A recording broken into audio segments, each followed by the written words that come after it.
a former general and vascular surgeon who made a bold leap into systems-based medicine and is helping shape the future of health by integrating AI, wearables, and epigenetics. It was all about disease and pharmacology. That was pretty eye-opening to me. Most of medicine was you're postponing death. I mean, I can't tell you how many people stopped consuming alcohol when they realized what was happening to their stress and sleep. The wearables are a great tool to show you information about you, not, okay, this is what the studies show. Welcome to the Precision Medicine Made Simple podcast, where we simplify the complex world of precision medicine. We're here to explore how personalized healthcare can empower you to understand and improve your health to live a longer and healthier life. Join us as we break down the latest in medical science into actionable insights. Let's make precision medicine accessible and actionable for everyone. This episode is sponsored by Biography Health, where DNA-powered healthcare is designed just for you. Biography Health is a HIPAA-compliant precision medicine platform that equips providers with AI-driven recommendations powered by your genetics, health history, and clinical insights, all while keeping data private, secure, and independent from large EHR systems. If you're a provider ready to bring precision medicine into your practice, visit biographyhealth.com to learn more. Or if you're a patient who wants your doctor to explore this, point them our way. We'll help them bring personalized healthcare to life. As a reminder, this episode is for educational purposes only. This episode is in no way a replacement for professional health advice. Please consult with your professional primary care provider for medical advice. If at any point you feel that a topic discussed on our podcast was misrepresented, or if you have additional insights that could enhance our discussions, we wholeheartedly encourage you to reach out to us. Your feedback is invaluable in helping us improve and in ensuring our content remains both informative and reflective of the latest developments in precision medicine. Hey everybody, welcome to the Precision Medicine Made Simple podcast. I'm here joined with my co-host, Dr. Stanford, and today's guest has been at the forefront of reshaping what medicine can and should look like. A former general and vascular surgeon who made a bold leap into systems-based medicine and never looks back. He now serves as chief medical officer at Apironzo and Mosaic Biodata, where he's leading groundbreaking work in longevity, human enhancement, and clinical trial innovation. He's consulted for Google, lectured at Stanford, and is helping shape the future of health by integrating AI, wearables, and epigenetics. Simply put, he's not just practicing medicine, he's redefining it. Please give a warm welcome to Dr. Daniel Stickler. Oh, great to be here. We appreciate you having here. And so just to start this conversation and sort of like a trends that we've been seeing across like other people that started to step into the space, there's always a particular moment that sort of challenges the traditional norm and stereotype of what traditional medicine is. And so I was wondering if you had a moment, whether it was during school or as an experience with a patient, that sort of shifted your mindset to take more of a proactive approach. Yeah, well, certainly when I first got into medical school and came to the realization that it was all about disease and pharmacology, that was pretty eye-opening to me because I had really looked up to my pediatrician that I grew up with, and he would always, talk to me about my sports and how to be better in sports and all this stuff. And, I was always excited to go see him. I mean, even when we got shots, I was just like, oh, I get to talk with him. And I felt like he was helping me to be better at whatever I was doing. And I didn't have anybody in the family that was in the medical field. My mother ended up going into nursing when I was in high school, but I had decided I wanted to be a doctor from third grade on.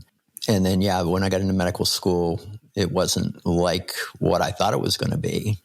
And so I looked at all the different specialties, internal medicine and family practice. And it just seemed like most of medicine was you're postponing death was the only thing you were really doing. And so I loved working with my hands. Surgery was a great option for me. Felt like I could intervene with somebody and at least bring them back to the quality of life they had prior to coming to see me, rather than just this stepwise path towards death. Where did you grow up? In Pittsburgh. Oh, nice. Okay.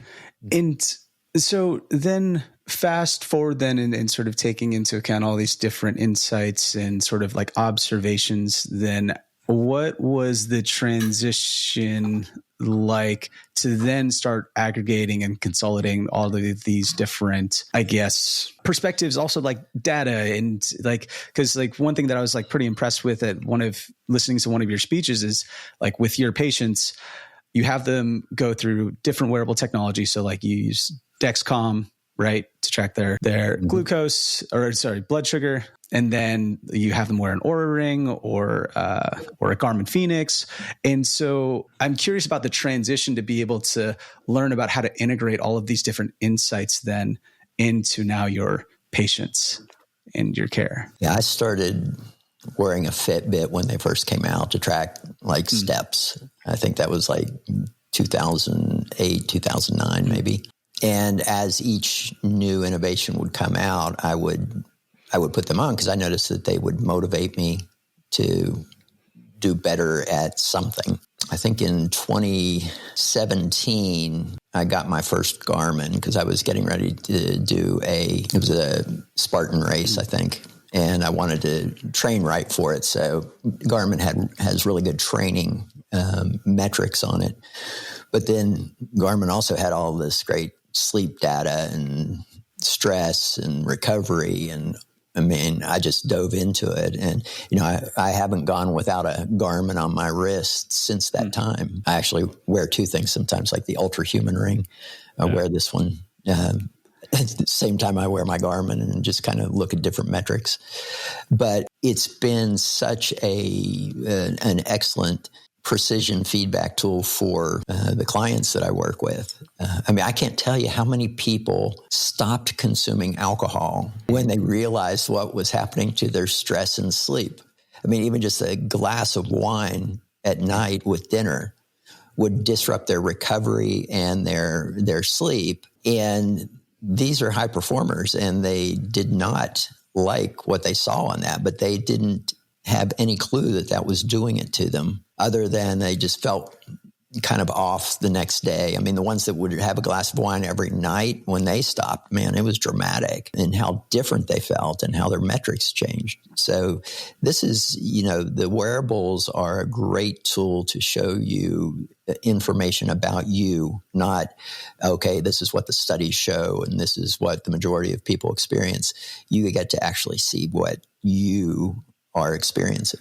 Yeah. And I'm curious then as to like why you decided to choose those two, because, and if it's changed, well, the talk that I listened to 3 years ago, you mentioned that, you know, Whoop or Apple didn't have like the AI capabilities, and like, I think it was 1V from Finland was like the one that had the best algorithm specific for tracking biometrics. Then is that still the case then? And have you seen improvement with like other sort of companies that are looking to try and utilize wearables into like patient care then? Because like, and also now I'm just like adding questions to more of just a loaded general broad statement, like consolidating all this data too, I feel like is also a challenge as well. Yeah, and most of them now have APIs that can pull the data into a common platform, which is really nice. But Garmin I went with because from an exercise standpoint, it's by far the best metrics that I have encountered with any of the wearables. And one of the main reasons is because I wear my chest strap with it when I do it. I mean, measuring the heart rate at the wrist during exercise is so far off on the heart rate.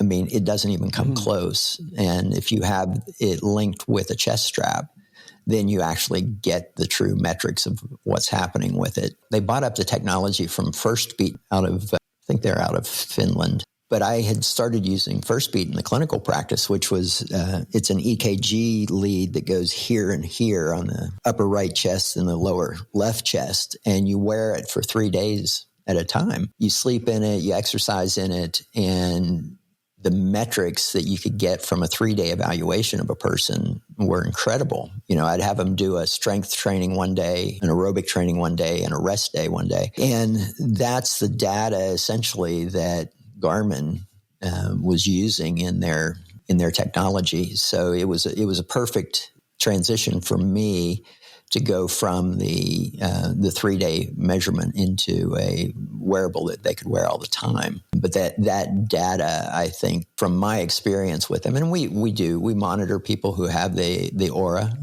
we monitor people that have the Whoop, the Ultrahuman Ring, and the Garmin, but that's also individualized because you got to find the device that measures the closest to how you feel. You know, I tell people when they wake up in the morning, I said, don't look at the watch or the ring to find out how you should be feeling. You know, rate how you actually feel and then look at it and see how correlated it is. I mean, there's days that these two are completely off, you know, the Garmin and the Ultrahuman. So I really focus on more of the dynamics than I do of the absolute values. So, you know, is heart rate variability going up? Is the sleep score improving? Is recovery score improving? Or are they going in the opposite direction? So the dynamics to me are more important than the static numbers. Interesting that you mentioned the whole, like how you feel, because like when I was wearing a Whoop and then I just looked at my recovery and then it just said my recovery was just completely out of whack.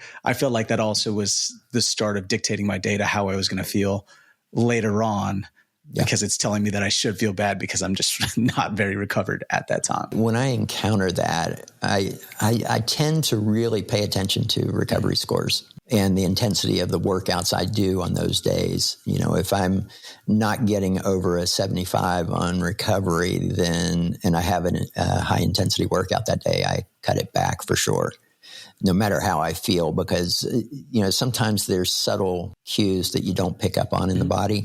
And I mean, I find most of the time, if I would wake up and feel good, but then I see, you know, really poor recovery, then I kind of start digging into the data and find out what it is that was tanking the recovery in the data and see if I could explain that it wasn't happening to me for some reason.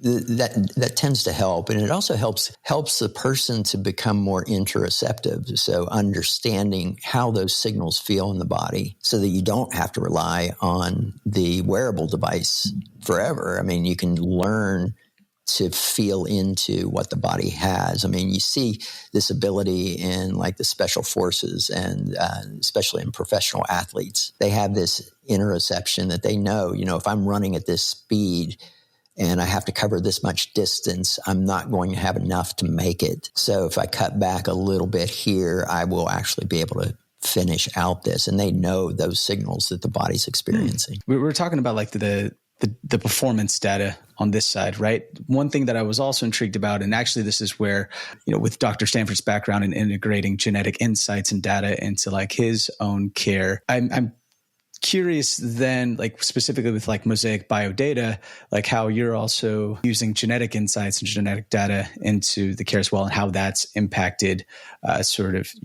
how that's impacted your patients. Because then, I mean, we're talking about lifestyle and environmental factors, but then now you're bringing into another set of data that isn't as comprehensible as others. Let's just say accessible is probably the accessible. best word. There you go. Yeah. I started using genetics in 2007 when 23andMe first came out. Uh-huh.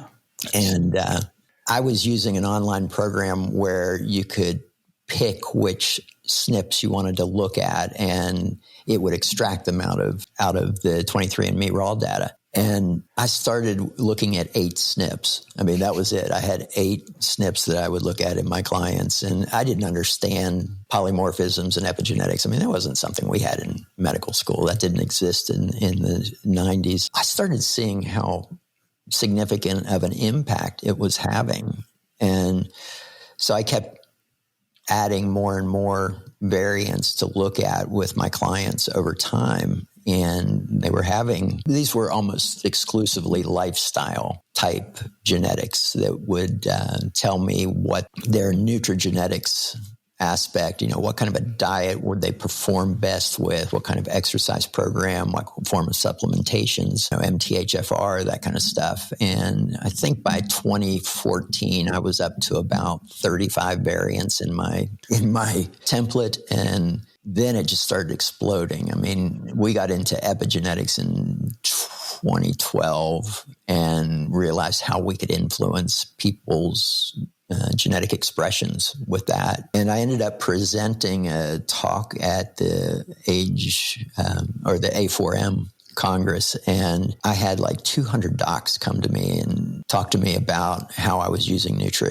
genetics to program nutrition with clients. And that actually started the Apeiron Academy, which was, we've trained over 500 coaches worldwide in genetics and epigenetics of lifestyle medicine. And how are you going about the epigenetics? How are you obtaining that information? What's that? What we were doing is we were using the research data on taking this supplement would upregulate the expression of this gene. Eating this food would change the expression of this gene, upregulate, downregulate, whatever it was. So what we did is we just trained all of our coaches in how epigenetics would work. So they would understand the genetics. They would see the genetic variants that people would have. And then they would implement the data from the studies in educating them on lifestyle factors or supplementation or food, whatever it was that could alter that gene expression. And it worked really well. I mean, we were having great results with it. Would you map the methylation at baseline and then look at it later? Or would you just... No, we didn't get that. We didn't have that available. I mean, back in those in 20 teens, I mean, we now use epigenetic data from True Diagnostics, which is really helpful and a good adjunct to the other data that we have. But back then, I mean, we didn't have a real way to measure epigenetics. And it's funny. I mean, when we first started using polymorphisms, it was like, oh, you have this variant, you're going to have this expression. And my wife, she had the FTO gene variant that said she has like an 80% probability of being obese. And so I was like, oh, you got the obesity gene. And, here she is, this triathlete that's super fit. And, later on, we find out that people with that variant who exercise regularly actually turn it completely off. So we learned over time how these are probabilities and how you can change them. It seems like it's going to be a pretty exciting thing when you're able to integrate those actual methylation marks with the wearable technology. It's really going to give you an insight into how effective your treatment programs are, right? Yeah. Yeah. And, I don't think any of this would have been possible, 2 years ago. I mean, AI and agentic models and LLMs, they've changed the landscape. I mean, precision medicine started in the early 90s. Along with that rise of evidence-based medicine. They were equally competing at first, but because people couldn't understand systems medicine, it got kind of pushed aside for the evidence-based medicine approach, which was really in a reductionistic type of setting. I mean, you see what happened in reductionism with, the low-fat. Oh, right. Conundrum we had. And unintended consequences. But they could have known that had they taken a systems approach. And the same thing happened with getting women off of hormones at menopause. That was another disaster of the reductionistic system. I mean, you look at the study data on the NHS and you'd say, wow, this is a huge study. It's a high quality study, but they didn't look at the systems approach to it. And they took a very stovepiped view and applied it across the board, which really made for some significant damage to women over the last 20 years. Yeah, I like Peter Attia's breakdown of that in Outlift. He really tears that Women's Health Initiative a new one. Yeah. Follow-up question to Apeiron Academy then. With doctors that are looking to go with you training these different coaches then, and what does that look like? Because even for some of the conversations that I've observed with Dr. Stanford, and then also some other physicians, they don't necessarily know even just the different types of genetic testing that's out there, the difference between whole genome sequencing versus genotyping. And so I'm just so curious what that whole academy sort of looks like, just because, well, one, it sounds like are most of those coaches then in like a private or cash pay setting, like for their practices? And then also with the limited time that they have, like I could imagine there's sort of like a long learning, there's an upward learning curve is to just try and learn all this information and then represent it for their patients quickly and efficiently. Yeah, we went a bit overboard with it. I mean, it was 80 hours of online training that we had created with it. They were mostly health coaches, a lot of physicians too, chiropractors, dietitians. And it's been kind of on hold for the last 3 years. I mean, we started it in 2016, I think, the online version. And we put it on hold right at the beginning of COVID. We're wanting to really upgrade it into a more systems-based approach because we were using aspects of systems, but not the full capability of systems medicine in the academy. So we're in the process of doing some new recordings and creating something that's more alignment with where we are now and where we're heading in medicine. This might be such a stupid question, and I apologize if this is a stupid question. No such thing. But is systems-based medicine versus like performance-based medicine, are they kind of one and the same then? Is there... They can be. I mean, systems medicine is just the process by which you approach something.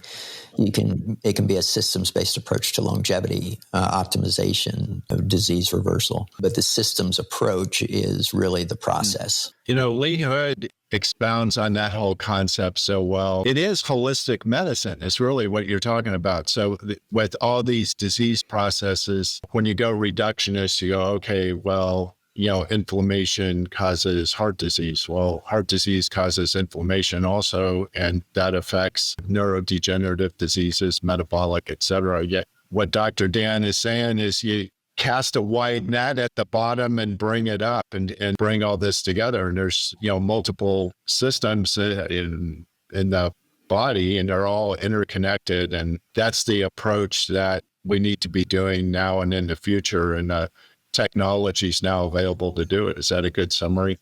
That's beautiful. Yeah, that we don't look at whole person medicine.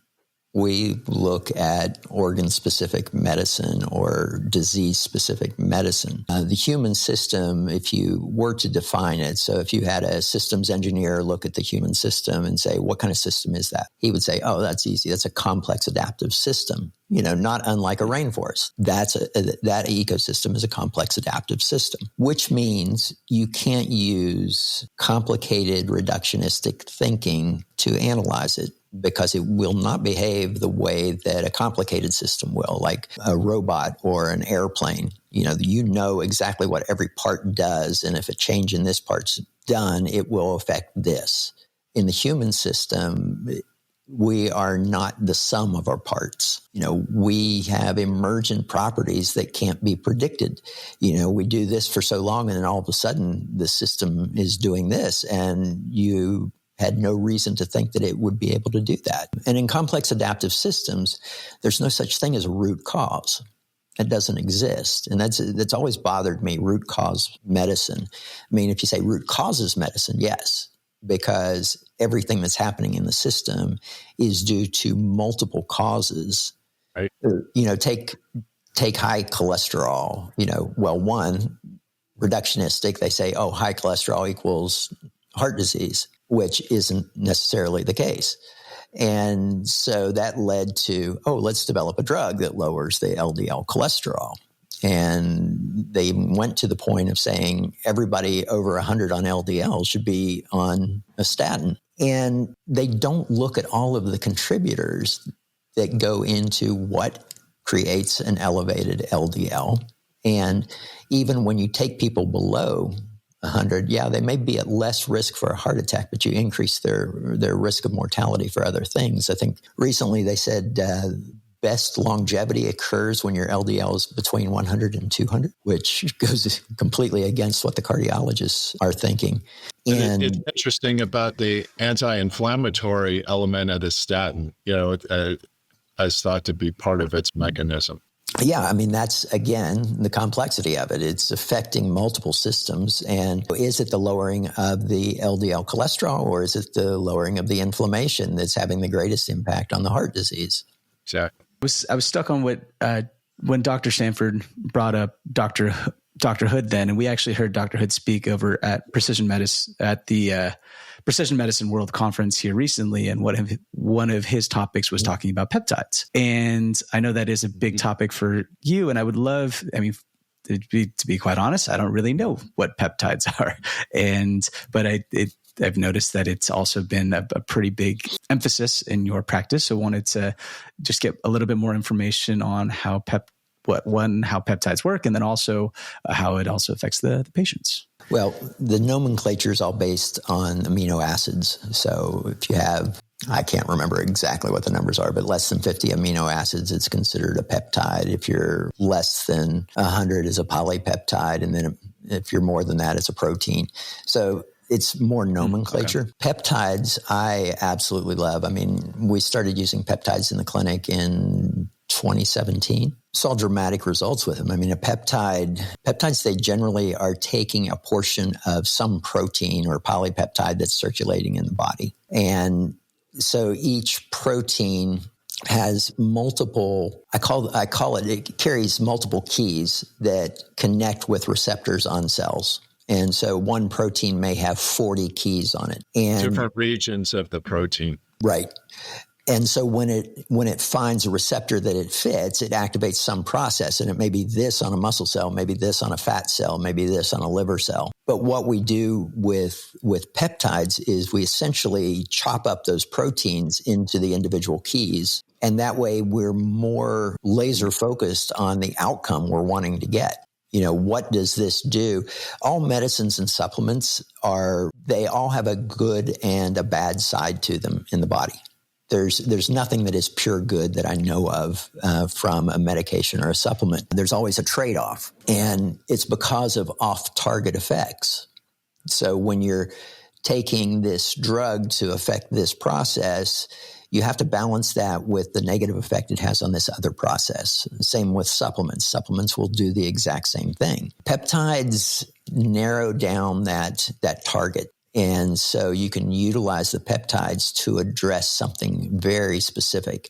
And it's not like peptides are a new thing. Insulin is a peptide. We've been using it since the 1930s.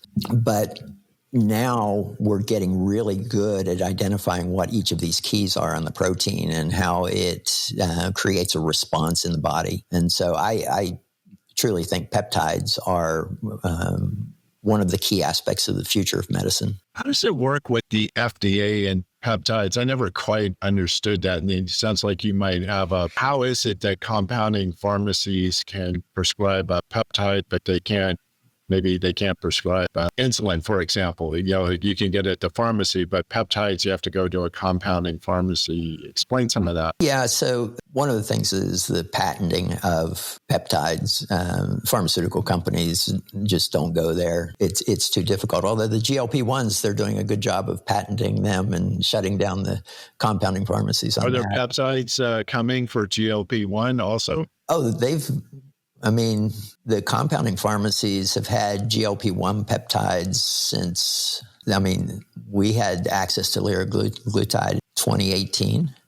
Are those, I didn't realize, are the GLP-1s small molecule, small stretches of amino acids? Yeah, they're not necessarily small stretches, but they are peptides. We had access to semaglutide, which actually worked really well for us because, semaglutide had strict dosages, set dosages that the pen would administer. And I had people that needed in between dosages. Some people reacted negatively to the Ozempic, and I could put them on a compounded semaglutide, and they did fine with it. And same with the tirzepatide. And that one, you really have a lot of fine tuning of how much you use. And those are kind of big jumps from 2.5 to 5 milligrams to 7.5 to 1. That was the thing I really loved about having access to that from the compounding pharmacies, was being able to fine tune that for each individual. What about some other peptides? What do you like? I really love BPC 157. I find that the injectable form works so well for recovery for people with with brain inflammation even. I mean, it's had dramatic effects on people recovering from surgery. So it's kind of a growth hormone analog, right? So, well, it's more of it calls in healing cytokines and immune cells into areas where there's a wound. So it basically finds areas that are damaged and it activates those areas to draw in more healing response. They first found BPC surrounding the ulcer beds in the stomach, and they were like, what is this thing? That gets in high concentrations around ulcer beds. And they realized that it was that signal to pull in all of these healing modalities. And it was gastric stable, which was really shocking, was that it could exist in that high acid environment. And that's why the oral form can also be used. And that's mostly in over-the-counter supplements. But the one thing I found is that oral BPC will take care of just about any gut issue that people have. I mean, I don't use any like gut recovery protocols anymore. I put people on BPC and their irritable bowel, their inflammatory bowel, all of this just improves. People that have chronic constipation, it tends to go away. But this is also in the assumption that they change their dietary patterns to whatever was initiating it in the first place. But the BPC causes angiogenesis, which is the growth of small blood vessels into the lining of the intestine. And what that does is it allows more access to nutrients and healing factors. And so the lining of the gut tends to heal with the BPC as opposed to, trying to just change the microbiome or just change the diet. You've got to also address the damage that's been done there. What about the downsides of it? Any downsides you know of? There is it's a really rare risk, but they said it can't remember. I think it might be TB500, though, is another healing peptide, but it increases cancer risk. Right now, we don't know long-term risks with BPC, but, it's a peptide the body makes. How long has it been around? Oh, it's been researched since the early 2000s. Yeah, I can see what the angiogenesis function of it, where it might, promote a cancer that's already going, but you wouldn't think it would cause cancer per se. Right. I think it's more of a theoretical risk. I mean, it's a real thing, but it still hasn't been something that's panned out in any of the research that I'm aware of. And then a little more about the oral versus injectable. It sounds like the oral work as well, from your description. It's interesting. They haven't done studies. I mean, they know the oral absorbs, but they haven't done studies quantitatively to say, okay, when you take an oral BPC, what's the serum concentration versus the injectable BPC. I have tried to find a lab that would run BPC levels for me, and I cannot find one. Oh, wow.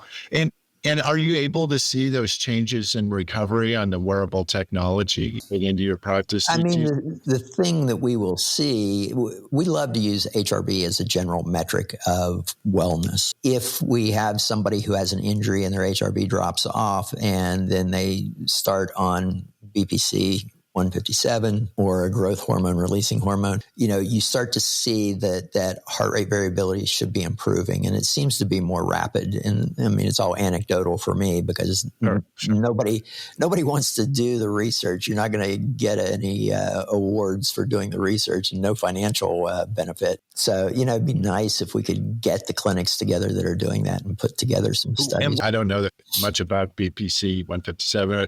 What's the general cost of it? I honestly couldn't tell you. I mean, the oral BPC generally runs $150 a month for 1 to 2 months of 500 micrograms. So, it looks like you had another question, Dr. Stanford. No, go ahead. Tell you what. Oh, okay. I'll wait for you. Well, I guess for me, and I would love to just get your take on the future then and where you see the future of medicine and where it's going. I know you had a podcast that was talking about AI replacing doctors. Listen to that. And then also even just there's this other aspect where the news came out about 23andMe also going bankrupt. And I guess I would love to get your take on both of them. Cause like I've heard commentary with like the fact that like we'll start with 23andMe commentary about how we weren't starting with the providers. We were just trying to get the patients to do it themselves and try and take in all this information and do it and figure it out. And that was possibly part of why they were having some troubles and challenges with adopting, I guess, using these genetic insights then. But I would love to just hear your take with 23andMe first, and then we can talk about AI replacing doctors after. Yeah, it's more of a personal belief, and I don't know the whole story behind it, but it seemed like 23andMe started off just as an ancestry type of a test. But I think on the back end, they knew that getting the depth of genetics that they got, they had a financial goldmine. So they sold the tests for well under what it cost them to run it. I mean, that was the loss leader because they knew that the data was going to be worth a lot. So, taking it directly to the doctors, I mean, they should have had a separate aspect of it, maybe that was taken to the doctors and leave just the heritage and relationship stuff to the general public. But then they started getting into identifying genetic variants for people. And, that's when people started coming to me. They're like, should I be worried about this hemochromatosis thing that's showing up on my 23andMe? And I had no idea what it was. So I had to learn what SNPs were and how to do that. And that was back in 2007.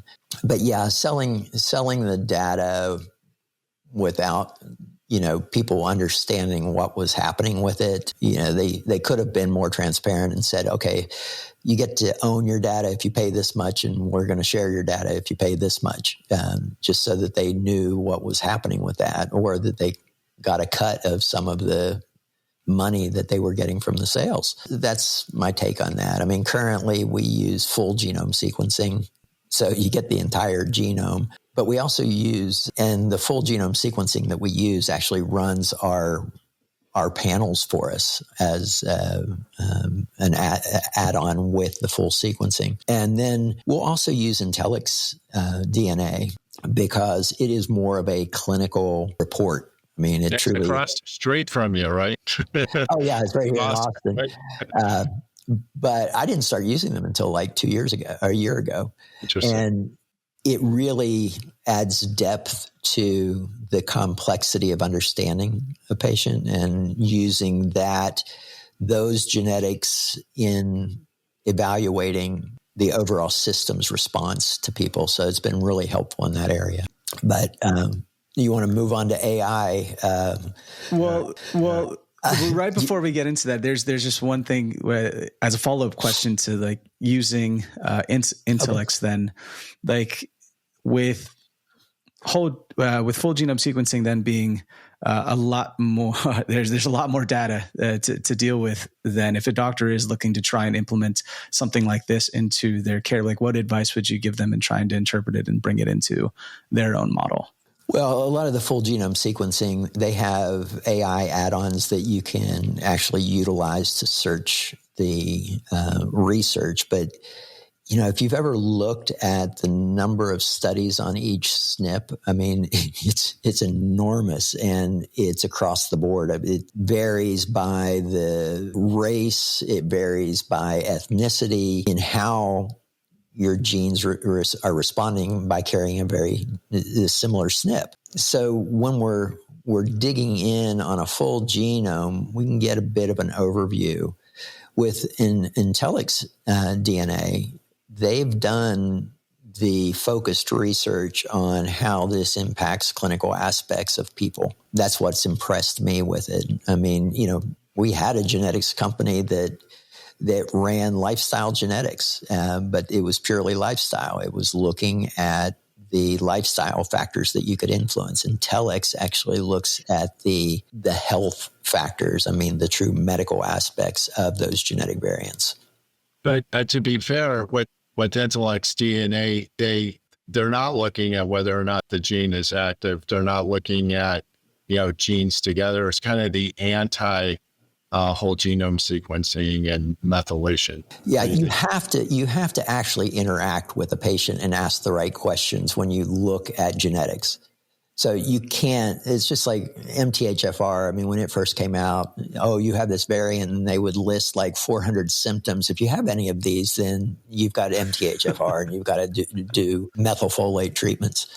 And that was rampant in the industry. Mm-hmm. And yep. They never even looked at the homocysteine. No. I mean, that I've had a number of those where the MTHFR is, suggests that they would have a lot of trouble. And, I mean, a small percentage, but since we look at that on everyone, I've seen a fair number where the MTHFR is predicted to have reduced activity, but their homocysteine is normal, which speaks to what you were getting at. It's far more complicated than that.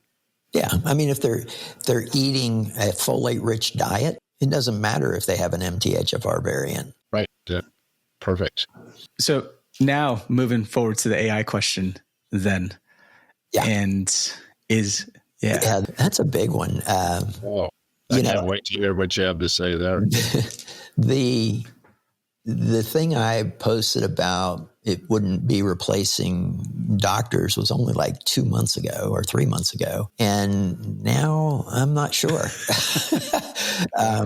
Have you noticed yourself when you go to look stuff up using the AI, how much better it is now than it was 6 months or a year ago? Yeah. I mean, I've created my own GPTs to do work for me. I mean, I spend probably 70% of my patient evaluation on AIs. I have various ones. I have them that will interpret tests, like the Dutch test. I have one that will interpret the Iolo metabolomics test. I have one that will interpret labs. And I have them each analyze those in a systems-based way. But then once their results are up, I have a GPT that is a systems analyst GPT. And I will load up the anonymized history of the client, the anonymized lab outcomes of the client. And I'll say, this is a 53-year-old male, tell them a little bit about him. And I will say, give me a comprehensive systems-based approach. And I've instructed it with this huge, massive knowledge base and instructions that allows it to actually go through all of that. And it'll print out a 50-page report for me of how all these systems interact. And I'm shocked at some of the things, because one of the aspects of it I say is find some potential blind spots where I may be missing something. And it actually does a great job with that. Yeah. I mean, our brains can't process the amount of data and the interactions that occur. And even the AI can't quite get it right all the time. And, that's why Mosaic Biodata, we're working on building a comprehensive systems knowledge graph that the AIs can utilize to actually train on and learn from, where it starts to look at all of these potential interactions and it learns from that. Yeah, it's like the Biography Health GPT factors in literally the lengthy patient questionnaire, all the anthropomorphics and the usual review of systems and medical history, also the family history, and then all the genetic variants, all the polygenic risk scores. We add in all the labs, imaging, and roll that into a big prompt and ask it to do a systems approach. And again, like you say, I would say that when we first started doing that about 6 months ago, it was pretty good at structuring and coming up with 80% of the right answers, but many of their answers are not really the best answers, sometimes in the past. And now it's just so much better. I probably only add about 10%, to that. It's amazing. I can see the day where it'll be zero. Go ahead. The biggest issue I have found is that the AI uses published data. And that is a real problem because, most of the published data comes out of pharmaceutical sponsorship and they cherry pick the data that supports what they're doing. The I have a program that will analyze health and medical recommendations, and it will analyze any study that comes out. So any study that comes out, I load it up into this. And you're familiar with John Ioannidis. He was at Stanford. I think he still is, but he is a physician from Greece that actually... Oh, I am. Yeah. All researchers top researchers will send their studies to him before they submit for publication, because he will find bias, blind spots, flaws, statistical errors, everything within an article. I mean, I don't know if he's had any that were like perfect. And so I programmed a GPT to be like him. And so I will load up the studies, or if like my systems GPT comes up with a recommendation, I'll put the recommendation in and I'll say, does this make sense? And it will run through it and tell me. I mean, it was just like, when that keeping LDL under 100, I was like,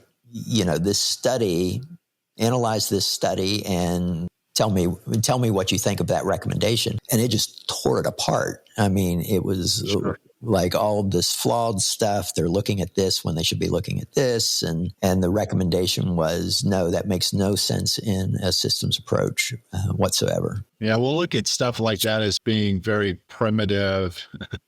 Down the road, we'll look back and go, dang, I guess it was somewhere to start, but wow, that was primitive and reductionist like you described. Yeah, I mean, when I started surgery, we were still doing radical mastectomies.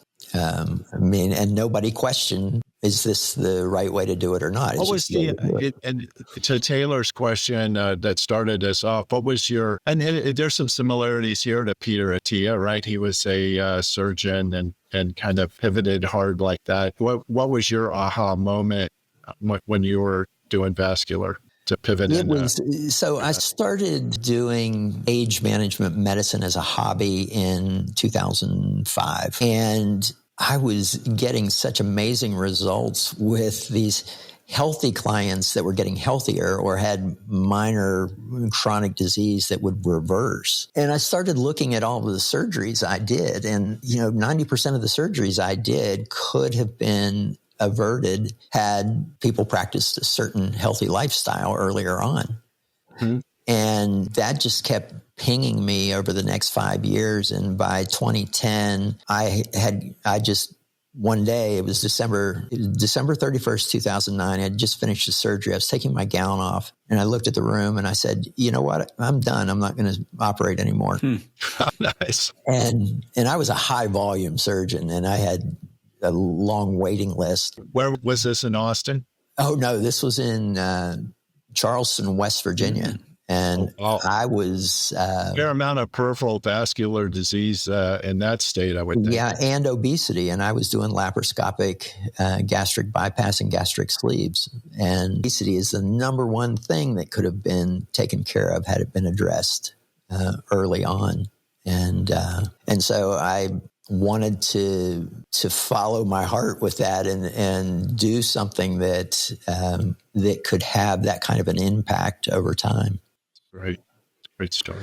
So for the next 5 to 10 years, I would love to get both of your takes then about what excites you the most about the next 5 to 10 years within this space. You want to go first, or? I'll go first because I'm way more interested in your response. I'll keep it short. I think the future of medicine is and what I'm most excited about is this super convergence of technologies, the genetics, the epigenetics, proteomics, drug discovery, peptides, all that. But really personalizing medicine, understanding the individual by knowing their genetic variants, knowing their methylation patterns, integrating this wearable technology, having it be AI enabled. There's going to be, I think people are going to have AI health agents. There's going to be maybe less demand for physicians because a lot of the work's being taken out of it. But over the next 5 to 10 years, it's going to be a massive amount of work for doctors to get up to speed on how to use all this to help the most people. And I think I'm very happy to be part of it, very happy to be with people like Dr. Dan and the others around the country that are looking, and Sharon Houseman looking to integrate personalized precision medicine. That's the name of the game. It's where it's all going. The medicine 2.0, as Dr. Dan, I think we trained around the same time, is so 1995, so over it. And we need to move on from that. I'm in complete agreement with all of those. I don't know really what the role of the physician is going to be. I think it's going to be somehow in partnership of the delivery to the clients. I think we're going to be required less and less because everybody will have their own coach, basically, that will monitor their biometrics, monitor their lifestyles, keep them accountable for everything and up to the moment. I mean, it was just like in that movie, The Island, when he would get up in the morning and he peed in the toilet and it analyzed the urine for all of these things. And it says, we're changing your diet today because of X, Y, and Z. Okay, that's a movie I need to see. Yeah. Never heard of it. The Island? Oh, yeah. It's a we great got to get your book recommendations at the end, too, Taylor. Let's get it. Anyway, go ahead. But here's the concern I kind of have. What if, the technology goes down? What are we going to do if the technology goes down and you don't have people that are actually trained in medicine? I mean, how do we compensate for that? That's kind of a scary thing for me because, they're talking about massive changes in the medical schools. But the thing is, right now, we have so much knowledge to learn. It's impossible. I looked the volume of knowledge I needed to learn in medical school and what somebody entering medical school today has to learn, and it's enormous. The information that we have now is daunting, and we still need to know the basics, though. Need to be able to do the stuff that is required if the technology would go down and we'd have to rely on our brains alone. So I'm excited, and I'm also a little nervous about over-reliance on it. We're giving up a lot of our thinking processes to the technology, and I think it's blunting our cognitive abilities in the long run. And for providers and patients that are listening to this, what resources would you recommend they should dive into? Obviously, your Substack, which you put out there. Saw that. Yeah, I put a lot of recommendations in my Substack. And the book that I think every clinician should read is Where Medicine Went Wrong by Bruce West. That one, it's a hard to find book. He is tenured professor at the Military Institute. And, he's a complexity thinker, but he just wrote this book on medicine. And it's all about fractals and variability in the human system. He talks about heart rate variability and why it's important, and respiratory rate variability and gait rate variability, which are things that we don't utilize, but we should be, because they will tell you a lot about what's going on in the system. So that's one of my favorite books. And there's a lot of textbooks just on complexity medicine and lifestyle medicine. I saw there's a new book coming out in May from the UK on lifestyle medicine. It's a lifestyle medicine textbook that should be really, really good. Thing is, by the time you print a textbook, everything is different. Publishing books is a fading modality, that's for sure. By the time the book's out, it's over. And along those lines, not to dive into a whole another thing, but I would be interested in your take on the FDA and their approval processes, and not even getting into the recent ruling out of Texas about LDTs. The way that, and speaking of reductionists, the way the FDA analyzes medical advancements, it's just not going to work in the future. By the time they've even written a grant or set up their budget to study something, it's over. We're already on to the next thing. Yeah. Do you have any brilliance about how the FDA may have to shift its paradigm in analyzing stuff?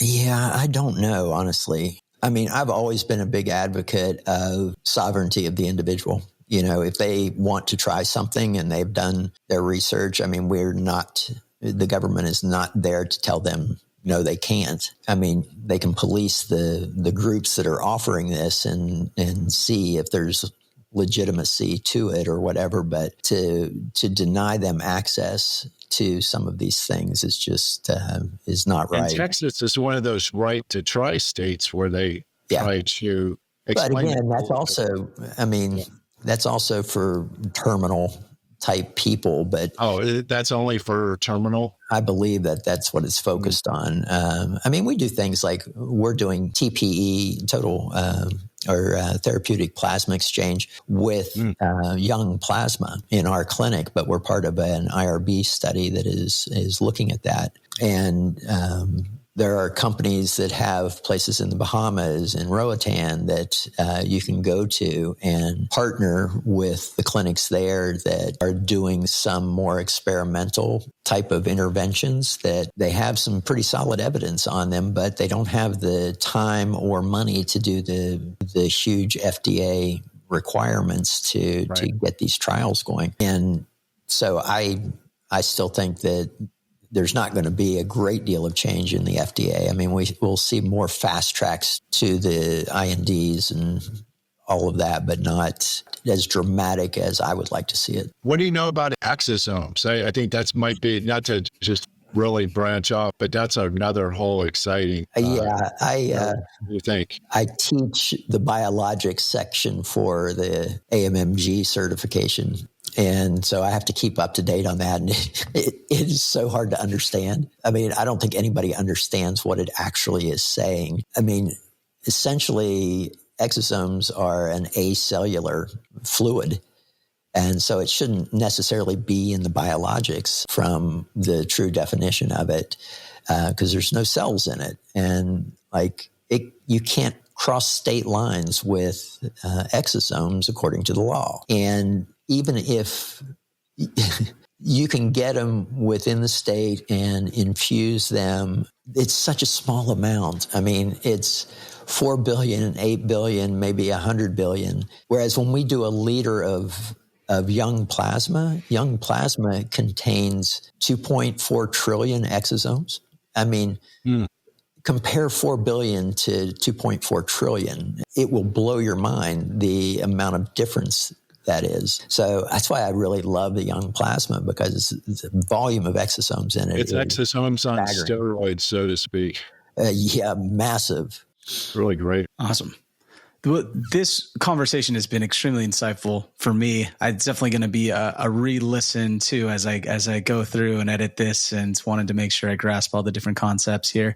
So thank you so much, Dr. Dan, for hopping onto the show. And if somebody were to want to reach out to you, what is the best way for them to reach out to you? Probably the best way is on LinkedIn. Second best way is just to reach out on the appearoncenter.com website. Sounds good. And those will be plugged into the show notes. Thank you so much, Dr. Dan. Appreciate it. Thank you everyone for listening, and we will see y'all next time. It was a pleasure. Thank you. Thanks, Dan. Thanks for joining us on the Precision Medicine Made Simple podcast. If this episode inspired you to learn more about your health, please leave us a review and share the podcast with a friend. Your feedback helps spread the word about the power of precision medicine. Remember, taking action today can lead to a healthier tomorrow. See you next time.